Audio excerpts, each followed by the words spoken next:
A Spirit Airlines passenger whose luggage was stolen took matters into her own hands and tracked it down to a house in Fort Lauderdale. Now an airport employee is under arrest and charged with grand theft. Is this all part of a larger theft ring, though? Local 10 investigator Jeff Weinstein is on the case.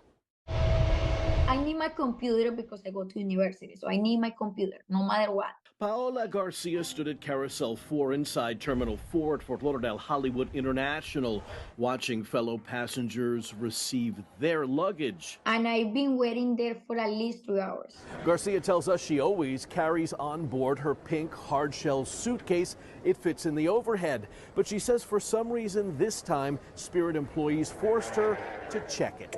The suitcase never hit this conveyor belt. That's because as she was waiting, according to an arrest affidavit and pictures, 29-year-old Junior Bazile apparently had her pink hard-shell suitcase in the back of an airport retail store where he worked.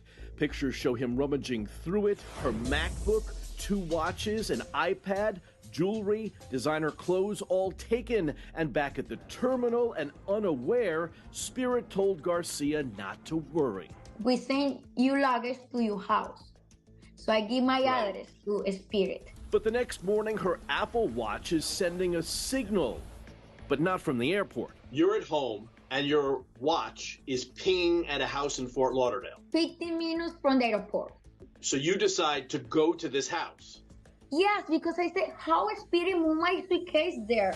The Apple Watch is signaled coming from this house at 1017 Northwest 11th Court. So you pull up to the house and you see luggage and suitcases all over the place outside? Everywhere, yes. 1, 2, 3, 4. She dialed 911. The first things I remember the police told me is like, what are you doing here? This is so dangerous for you to be here. A Broward Sheriff's detective put that house address into an internal database here at the airport and found that Junior Bazile worked here for a company that operates retail stores. And he was working that day. These pictures were obtained through an investigation. Bazile had already gotten rid of the items when he was arrested and charged with grand theft. How are you? We went to that house to talk to Bazile. You know he was stealing luggage from the airport for people's luggage? My daughter told me that. He never told me that. He wasn't home.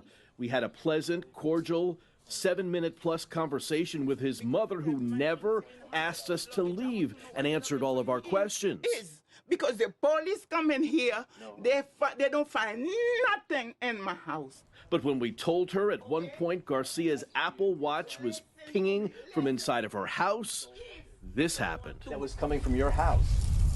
Stop! I told you, if you don't want to go to jail with me. She yanks the ID right off my neck and then claims that I hit her. Yes, yes, put me in the camera. Put me in the camera. Put me in the camera. Police looked at the video. That's the proof you come to slap me. They got me my ID back and no charges were filed. Days later, Junior Bazile was in court for a status on that grand theft charge.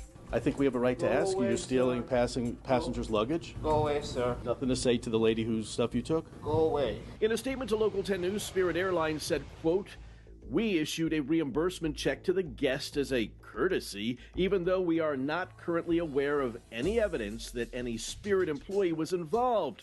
Reimbursed as a courtesy? An airport spokesperson said passenger bags checked in with an airline are under that carrier's care and responsibility. A spokesperson for Parody Shops, where Bazile worked, had no comment. Is this part of a bigger ring? I think it's a group working in the airport. One person no can do that. They just take bath. The police reports don't say how Bazile got his hands on the suitcase. Broward Sheriff's Office says this is still under investigation. Jeff Weinstein, Local 10 News.